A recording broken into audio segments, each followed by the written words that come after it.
Hey everybody, welcome back to the channel. My name is Gabby. If you are new here, I make a lot of content about simple living, frugality, budgeting, minimalism, everything in between. And our goal someday is to have our own homestead and build it up so that we can be self-sufficient. So if any of that interests you, welcome to the channel. We are obviously in a brand new setting. No, this is not my nursery, it's my best friend's. I am here for the week back in Central Florida, and I'm helping out with her 4.5-month-old, who is absolutely beautiful and also a terror. He's starting to teeth, and so he is down for a nap right now, and I don't want to disturb him. So I am in her office while she runs a couple errands, and I wanted to get this video out to you because this week, I think it's a really good topic. If you are in a place where you're trying to pay off debt, and you want to get serious about it, and you're wondering, like, is that too extreme? Or should I make these decisions that kind of go against the grain? So I want to share with you today a couple of crazy things my husband and I did to get out of debt faster.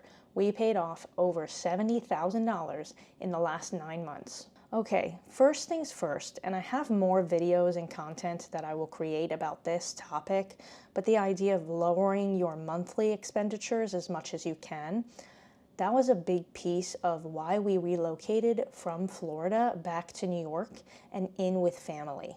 We rent an apartment above my father-in-law in his home, which until recently was rented out by whoever wanted to rent it, right? He didn't have it rented to family, but he was generating an income from it. And so we did the math and realized that if we could move in with him, we would actually be saving money every month on our bills and on our rent payment.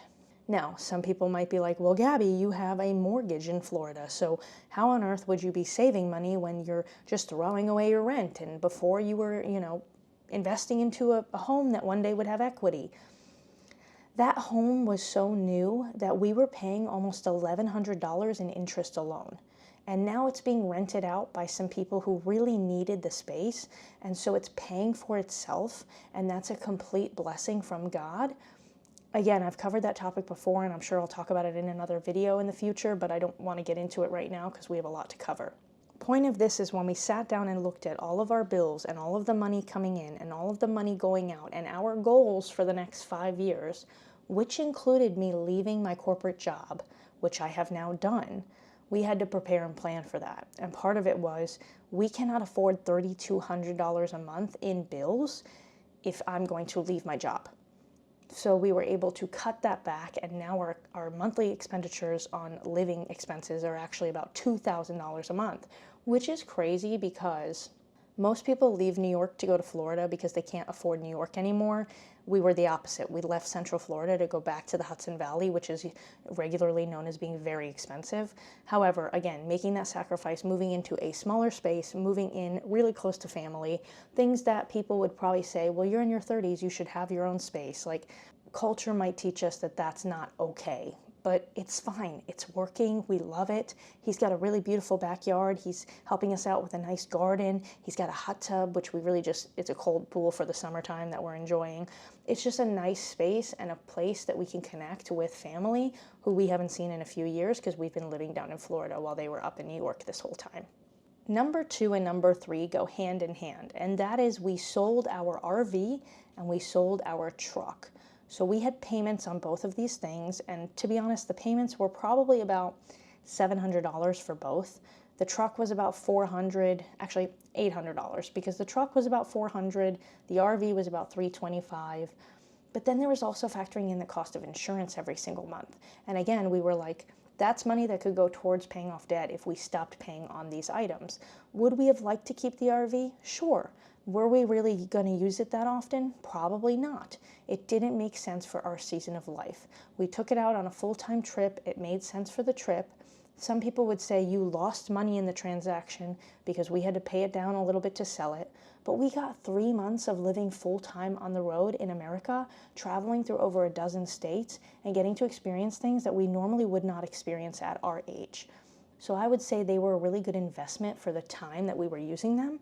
But now in a new season of life, we wanted to get out of debt. We wanted to set our future family up for success. We needed to get rid of those. So we sold the RV, we sold the truck, and then we downsized. And those are the next two things that we did. We bought a 12-year-old Toyota Prius with over 200,000 miles on it, and we bought a 15-year-old Hyundai Elantra with over 176,000 miles on it, both in cash. Now you hear those numbers, 12, 15 years old, wow, 200,000 miles, and you think that's an absolute waste of money, right? Cars that old are still pretty pricey now because of inflation. We paid about $5,500 for the Toyota, and I paid about $3,000 for the Hyundai, but then I also had to put some money into it because the air conditioner wasn't working and the clock spring needed replacing. So all in all, we probably put about 10 grand into both of those vehicles cash. But guess what? We now own them outright. The insurance is dirt cheap on these two cars, which is also helping us a lot extra money towards debt. These are the things that Dave Ramsey talks about doing, which most people would be like, that's ridiculous. I'm not doing that. I'm not eating beans and rice. I'm not driving a 20-year-old vehicle. I can't do that. I can't do that. It's working, and it's a wonderful feeling to get in my car every morning and know that I own it outright and nobody can take it from me, and I don't have to keep making a payment on it, right? It's done. It's ours. We own them. It's all good. And honestly, they've both been really well cared for, so I feel like they're probably going to last at least until 250, possibly even 300,000 miles. It's just a matter of if we actually choose to keep them for that long, which I hope we will, because that would really help with our overall financial goals, but we'll see what happens. Next one that some people really may not always believe in is we dropped our savings down to $1,000.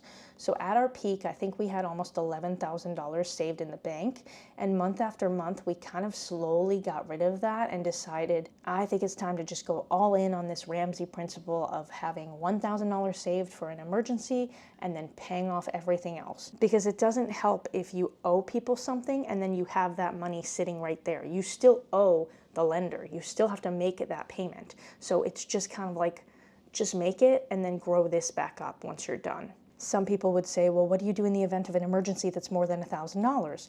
Well, then you would use your budget and allot cash as it comes in to take care of that emergency. Anything huge should be covered by like home insurance, auto insurance. Make sure you have the proper insurances in place so that you don't have a $5,000 surprise bill from the dentist or from the mechanic. These are steps that you take so that you can make that decision to say, I'm going to have that emergency fund at $1,000. Most people in America do not even have $1,000 saved. They are living paycheck to paycheck. So this is ahead of the game to just have $1,000 in there. So if you have more, you're doing above and beyond, and I would highly recommend making that leap and paying down some of your debt with that emergency fund, because leaving it small, it lights a fire under you to push harder and go faster. One last thing that we did that I find interesting, some people might think this is extreme because they only want one bank account and they think it's really complicated to have to manage your budget with multiple accounts. We have 3 total bank accounts. We have got a checking account with Chase. This account gets $200 allotted every week for gas, groceries, and regular daily spending. If we want to go to the deli, if we want to go out to eat, if we want to go buy something at TJ Maxx, this is the account, and when we're out of that money, we have no more money for the rest of the week. And then we have a second bank account that has the checking and the saving. The checking on this end is going to be for all of your bills. So anything on auto pay, your monthly rent payment, your utilities, any subscriptions. We have Easy Pass, right? So our toll payments come out of that as well. Anything that has to be on autopilot. We have a spending account or a saving account for Christmas, and we're putting away $50 every month so that we'll have a certain amount by Christmas, but so that we don't have to dip into our savings at Christmas time. All goes in this account. Why? Because that's the account we don't see and we don't use. It's just kind of out of sight, out of mind, taking care of the automatic stuff, and we're not tempted to dip into it because it's not over here with our regular daily spending. The third account, which I opened a third bank for this to keep everything totally separate, but you don't have to do that. If you feel like you're not going to touch the bills account, you can attach it to your bills account, is a high yield savings account. This is going to give you 3-4% interest on your savings, and you'll put that little emergency fund of $1,000 in there.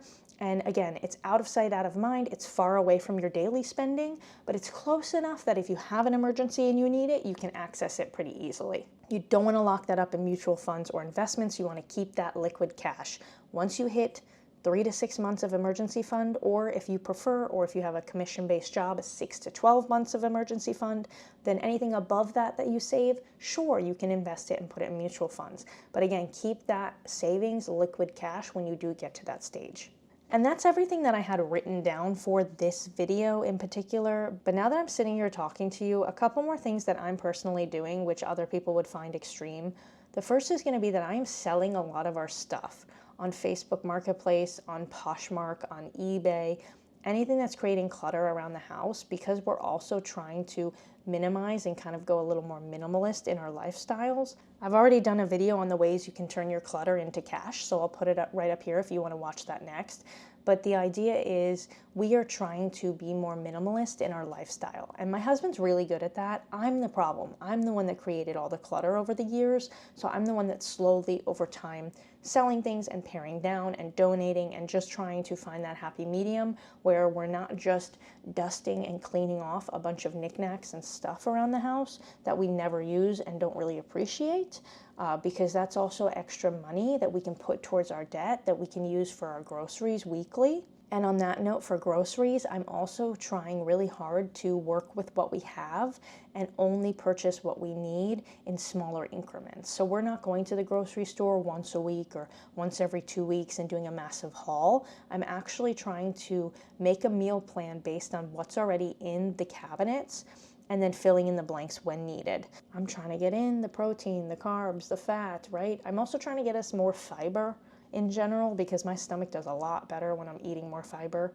But sometimes I'm making weird meals. Like sometimes I'm making toast with smashed chickpeas because I had a can of chickpeas in the fridge, and then I'm throwing salt and pepper and everything bagel seasoning on there and cutting up cherry tomatoes and putting those on top too because that's just what I had around the house and I really need lunch and I'm going to eat what I already have. On that food note, we are also saving all of our veggie scraps and putting them in Ziploc plastic bags in the freezer, and then once I have enough, I'm making like a veggie stock so that we have our own broth, and then I'm freezing the broth and we keep it for whenever we need it. So all of these like frugal habits. I was here actually the other day prepping something for my friend, and I cut the edges of the zucchini off, and then I kept them to the side because at home I would put those in a bag in the freezer. And then I was like, oh yeah, I'm at her house, she's not doing this. Like, I don't think that is necessarily normal, but probably a lot of people watching this channel, you're into that kind of stuff, so you probably innately don't think this stuff is particularly weird. The last thing I'm doing to try to save money on paper towels because they're very expensive, I made a complete separate video about this, so I'll leave the link here for you to watch because I gotta wrap this one up. But I hope you've enjoyed this. I hope some of these tips helped. Comment down below what's one crazy thing that you've done in your effort to either get debt-free or stay debt-free and be frugal. Thank you so much. Have a blessed week, and I'll see you next Saturday.